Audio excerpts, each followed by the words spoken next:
I was 18 years old when I got married. I belonged to a very conservative family, a Baloch family, where good daughters never say no to their parents. My father wanted me to get married, and all I said was, if that makes you happy, I'll say yes. And of course, it was never a happy marriage. Just about after 2 years of getting married, about 9 years ago, I met a car accident. Somehow my husband fell asleep and the car fell in the ditch.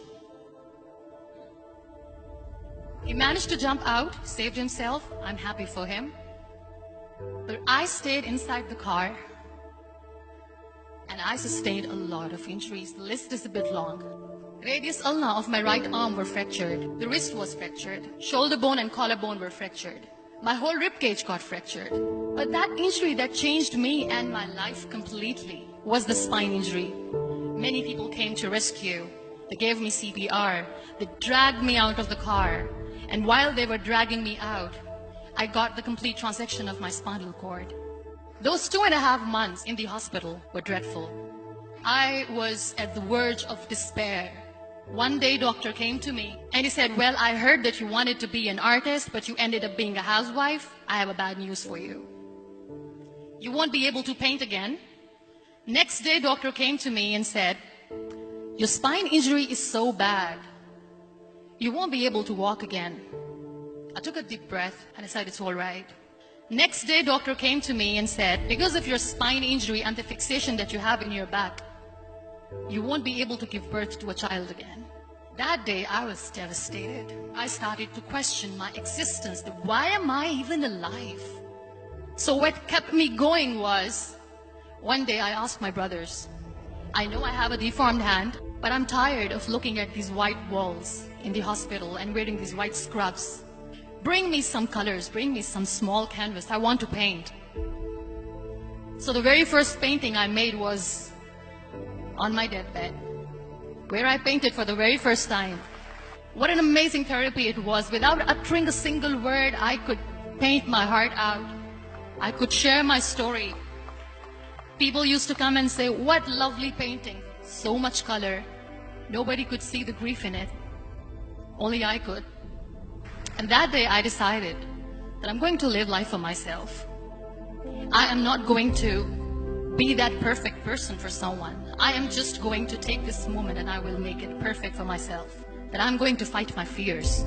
So I wrote down one by one all those fears. And I decided that I'm going to overcome these fears one at a time. You know what was my biggest fear? Divorce. But the day I decided that this is nothing but my fear, I liberated myself by setting him free. And I made myself emotionally so strong that the day I got the news that he's getting married, I sent him a text that I'm so happy for you and I wish you all the best. And he knows that I pray for him today. Number 2 was, I won't be able to be a mother again. And that was quite devastating for me. But then I realized there are so many children in the world, all they want is acceptance. So there is no point of crying, just go and adopt one. And that's what I did.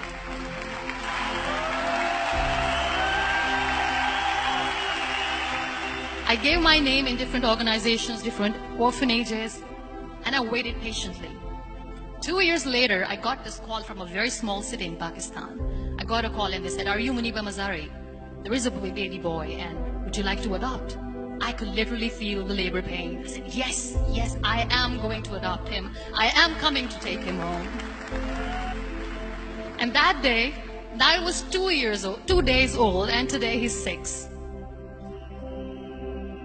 You know, when you end up being on the wheelchair, what's the most painful thing? People think that they will not be accepted by other people because we, in the world of perfect people, are imperfects. So I decided to appear more in public.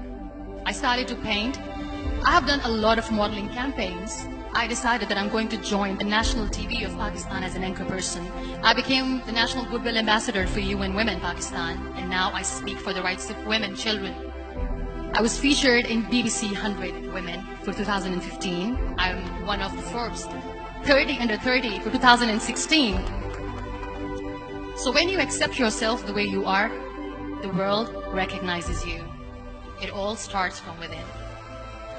We have this amazing fantasy about life.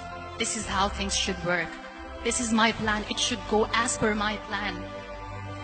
If that doesn't happen, we give up. I never wanted to be on the wheelchair.